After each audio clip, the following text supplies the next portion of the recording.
வணக்கம் friends. Fluid மெக்கானிக்ஸில் unit 1 properties of fluids and pressure மெஷர்மெண்ட்ஸில் இதுக்கு முன்னால் ஒரு 3-4 கிளாஸ் வந்து பார்த்தோம்.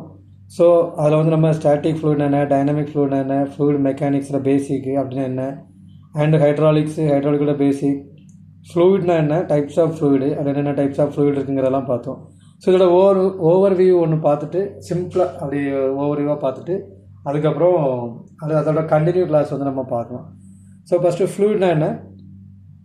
Fluid can be defined as the substance which can flow with or without the aid of force. If any substance can be flow with or without aid of force, it can call fluid.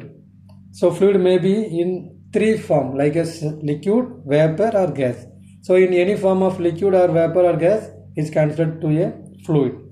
So fluid has 4 major types: ideal fluid, real fluid or practical fluid, and Newtonian fluid, non-Newtonian fluid. As I said the last video, which briefly explained that non-Newtonian fluid and Newtonian fluid what is that.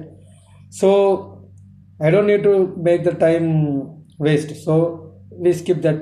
Next, properties of fluid. Every fluid has the property is density, specific weight, specific volume, relative density, compressibility, cohesion, adhesion, viscosity, kinematic viscosity, surface tension, capillarity, and vapor pressure. So every fluid to have the same properties. It means not the same property, the behaviors, it should be changed. But it's all fluids, each fluid has the properties, it's under this 12 category. So I believe all of you are aware that, and all of you know. So again I want to explain the 2 behaviors. It means kinematic viscosity. That time very speedless. That's why somebody understand. They ask me what is kinematic viscosity. So the kinematic viscosity session வரப்போ கொஞ்சம் ஸ்பீடாக நம்ம போனாலும் நிறைய பேர் புரியலை அப்படின்னாங்க. So அது என்னென்னு பார்த்தா, it is defined as the ratio between absolute viscosity and the density of fluid. So kinematic விஸ்காசிட்டிங்கிறது absolute viscosity by density of liquid. So எந்த லிக்யூடோட கைனமெட்டிக் விஸ்காசிட்டி நமக்கு தேவையோ அப்போ நம்ம அதோட அப்சல்யூட் விஸ்காசிட்டி எடுத்துகிட்டு அதோட அந்த லிக்யூடோட டென்சிட்டியை டிவைட் பண்ணிக்கிட்டோம்னா நமக்கு கிடைக்கிறது கைனமெட்டிக் விஸ்காசிட்டி கிடைக்கும். பட் அப்சல்யூட் விஸ்காசிட்டினா என்னென்ன அப்போ நமக்கு தெரிஞ்சிருக்கணும். அது தெரிஞ்சால் தான் நம்மளால் வந்து கைனமெட்டிக் விஸ்காசிட்டி கண்டுபிடிக்க முடியும், அப்படிதானே? ஸோ ஃப்ரெண்ட்ஸ், அப்சல்யூட் விஸ்காசிட்டிங்கிறது நார்மல் விஸ்காசிட்டி தான் அப்சல்யூட் விஸ்காசிட்டின்னு சொல்கிறோம். So it is one of the important of fluid property which resist the flow of fluid. It's denoted by mu. So it's a unit Newton second per meter square. So இந்த absolute viscosity அப்படிங்கிறது வந்து நம்ம normal விஸ்காசிட்டியை தான் நம்ம வந்து absolute விஸ்காசிட்டின்னு சொல்கிறோம். இது ஒன்றும் வேறு ஒன்றும் புது சாப்டர், இது புது கான்செப்ட் ஒன்றும் இல்லை. ஆக்சுவல் விஸ்காசிட்டி தான் நம்ம அப்சல்யூட் விஸ்காசிட்டின்னு சொல்கிறோம். ஸோ இந்த அப்சல்யூட் விஸ்காசிட்டியை டென்சிட்டியால் நம்ம வந்து வகுத்துட்டோம்னா, அதை டிவைட் பண்ணோன்னா ஆட்டோமேட்டிக்காக நமக்கு கிடைக்கிற value kinematic viscosity. So I think it's clear. And surface tension of liquid is defined as the tangential force per unit length acting at right angles on either side of the surface. So in example, falling drops of rainwater become spear. மழை துளிகள் வந்து கோல வடிவத்தில் தான் மேலேருந்து வர்றப்போ நமக்கு வந்து ட்ராப்பாக விழுந்தாலும் கீழே வந்து அது விழுறப்போ கோல வடிவத்தில் தான் இருக்கும். இது காரணம் வந்து சர்ஃபேஸ் டென்ஷன் தான். ஸோ இந்த டெஃபினிஷன் வந்து படித்து வச்சுக்கோங்க அண்ட் மெமரைஸ் தட். கெப்லாரிட்டி, நான் ஆல்ரெடி சொன்னேன். கெப்லாரிட்டிங்கிறது ஒரு கண்டெய்னரில் லிக்விட் வச்சுட்டு ஒரு ஓப்பன் டியூப் நம்ம உள்ளதுக்கு வச்சோன்னா அது ஒன்றில் ரைஸ் ஆகலாம் அந்த டியூபுக்குள்ளே இருக்கிற ஆக்சுவல் லெவலை விட. அப்படி இல்லைன்னா ஆக்சுவல் லெவலை விட டவுன் ஆகலாம், ஃபால் ஆகலாம். இந்த பண்புக்கு பேர் தான், இந்த பிஹேவியருக்கு பேர் கெப்லாரிட்டி.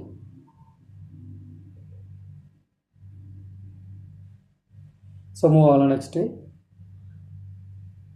ஸோ ஒரு சில ஒர்க்கில் எக்ஸாம்பிள்ஸ் பார்த்தோம். அதாவது நமக்கு பெட்ரோலோட வெயிட் கொடுத்தா அதுலேருந்து நம்ம வந்து வெயிட்டும் வால்யூமும் கொடுத்தா அதுலேருந்து specific weight, density, specific volume, relative டென்சிட்டிலாம் எப்படி கால்குலேட் பண்ணுறதுன்னு பார்த்தோம். And one more thing, volume, weight ரெண்டுமே கொடுத்தா அதுலேருந்து மற்ற எல்லாமே நம்ம ட்ரைவ் பண்ணுறது எப்படிங்கிற ஈக்குவேஷன்ஸ் நம்ம பார்த்தோம். ஸோ இந்த ஃபார்முலாஸ் எல்லாமே ரிமைன் பண்ணிக்கோங்க. இதெல்லாம் இம்பார்ட்டன்ஸ் ஃபார்முலா. அதாவது இந்த ஃப்ளூயிட் மெக்கானிக்ஸில் பேசிக் இது தான். நம்ம ஜாபுக்கு போனாலும் கூட இந்த ஃபார்முலாஸ் நமக்கு ரொம்ப யூஸ்ஃபுல்லாக இருக்கும். இதாட்டு நான் இந்த ஃபார்முலாஸ்க்காகவே இதுக்கு முன்னாடி நம்ம ஒரு வீடியோ பெர்ஃபெக்டாக எடுத்து போட்டிருந்தோம். ஸோ பார்க்காதவங்க அதில் போய் பார்த்து தெரிஞ்சுக்கோங்க. And remaining specific gravity of water equal to 1. Specific gravity of mercury 13.6. There is no any unit for specific gravity or relative density. Density of water is equal to standard value, that one 1000 kilogram per meter cube. Density of mercury 13.6 into 100 13.6 in 1000 kilogram per meter cube. Specific weight of water 9810 Newton per meter cube. The specific weight of water on the standard value. Actual அதோட டென்சிட்டியில் நம்ம acceleration due to gravity ஒன்று multiply பண்ணால் நம்ம கிடைக்கிற value வந்து specific weight of water. Specific weight of water வந்து நம்ம ஆல்ரெடி பார்த்தோம், rho into g. So okay. So next நம்ம இதுக்கு முன்னே நம்ம இதெல்லாம் பார்த்தாச்சு. ஸோ அடுத்து pressure of a liquids fluids அப்படிங்கிற சாப்டருக்கு போகலாம். 1.7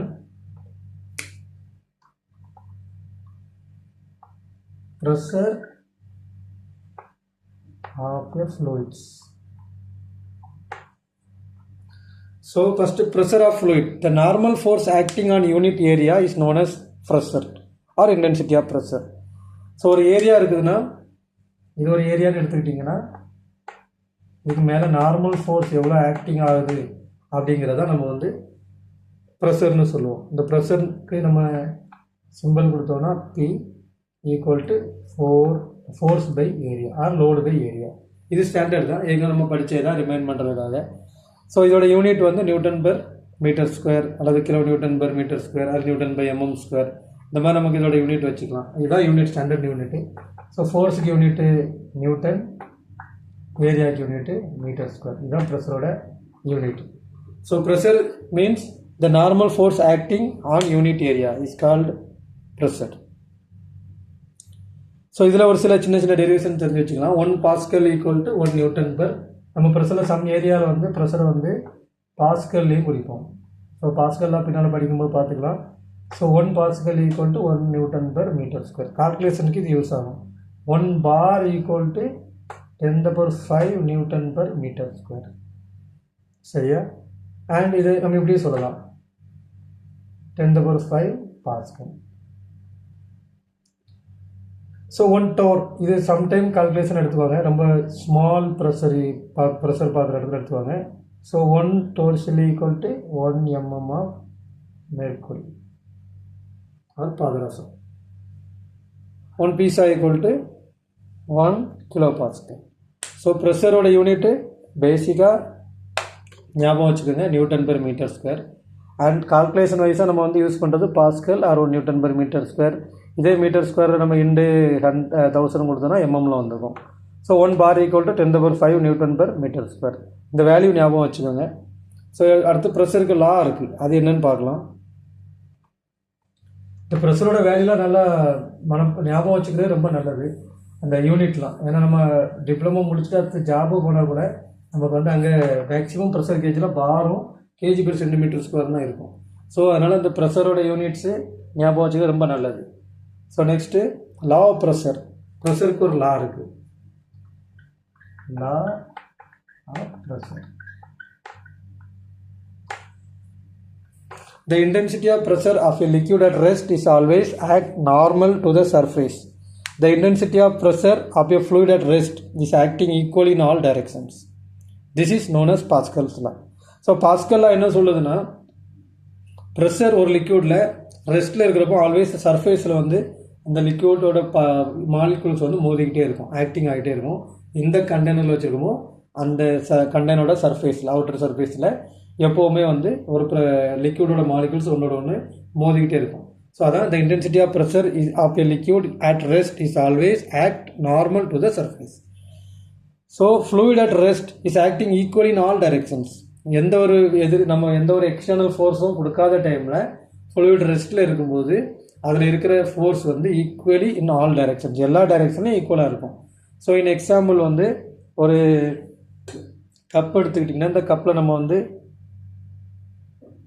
இந்த கப்பில் நம்ம வந்து வாட்டர் எடுத்துக்கிட்டோன்னா இந்த உள்ளே இருக்கிற வாட்டர் வந்து இந்த கப்போட சர்ஃபேஸில் ஈக்குவலாக கரெக்டான ஃபோர்ஸில் அது வந்து தொடர்ந்து ஆக்ட் ஆகிட்டே இருக்கும். ஸோ இதான் நமக்கு Pascal's law. This is known as Pascal's law. The intensity of pressure depends only upon the vertical height of the liquid and not upon the size and shape of the vessel. So இந்த pressure வந்து நம்ம எந்த container அது எந்த ஒரு part எடுத்துருக்கோமோ அதோட vertical height எவ்வளோ height of the liquid இருக்கோ அதை பொறுத்து தான் இருக்குமோ தவிர அந்த பானையோட சேஃபோ அல்லது அந்த கண்டெய்னரோட சேஃபோ பொறுத்து எந்த சேஞ்சஸும் இருக்காது. சேஃப் ஒரு மேட்ரு இல்லை, எவ்வளோ ஹைட் ஆஃப் த லிக்யூட் உள்ளே இருக்குங்கிறத நமக்கு முக்கியம். ஸோ நான் ஒரு எக்ஸாம்பிள் சொல்கிறேன்.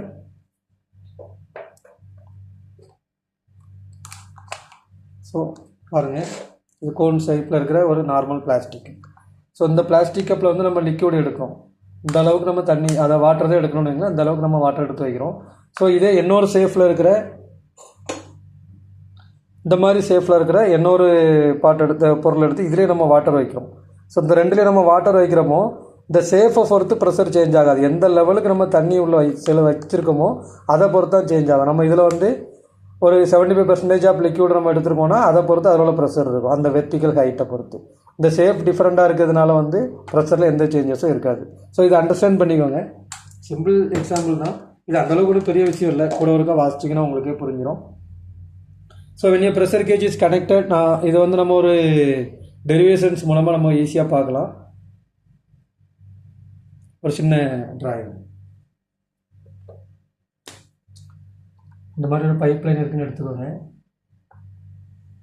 இந்த பைப் லைனில் ஃபஸ்ட்டு இப்படி ஒரு எக்ஸ்டெண்டட் போர்ஷன் இருக்குது, அடுத்து ஒரு ரவுண்ட் எக்ஸ்டெண்டட் போர்ஷன் இருக்குது, அடுத்து அதுவே ஒரு குடுவை ஷேப்பில் இருக்குது, அடுத்து ஒரு ட்ரையாங்கிள் ஷேப்பில் எக்ஸ்டெண்டட் இருக்குது, அதுக்கடுத்து ஒரு இர்ரெகுலர் ஷேப்பில் இருக்குது. இப்படி வச்சிங்கன்னா இங்கேருந்து ஃப்ளோ ஆகுதுன்னு வச்சுக்கோங்க. வாட்டர் லெவல் வந்து ஈக்குவலாக எல்லா இடமும் இருக்குது, இதே லெவலில் தான் இருக்குது.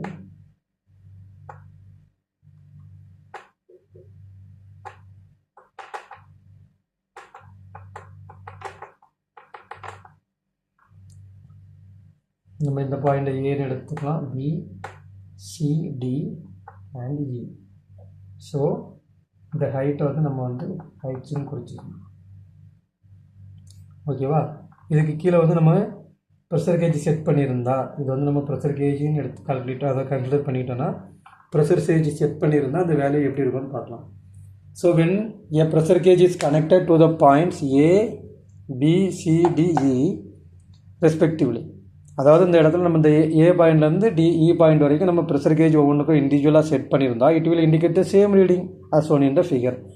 என்னென்னா ஒரே லெவல் ஆஃப் வாட்டர் இருக்கிறப்போ ஒரு பைப் லைன் ஆர் சம் ஏரியாஸில் ஒரே லைனில் வாட்டர் லெவல் இருக்கிறப்போ இந்த ப்ரெஷர் இந்த ஹைட்டு தான் நமக்கு வந்து ப்ரெஷரை வந்து டிசைட் பண்ணும், இந்த ஷேப் டிசைட் பண்ணாதுங்கிறத நான் எக்ஸ்பிளைன் பண்ண வரேன்.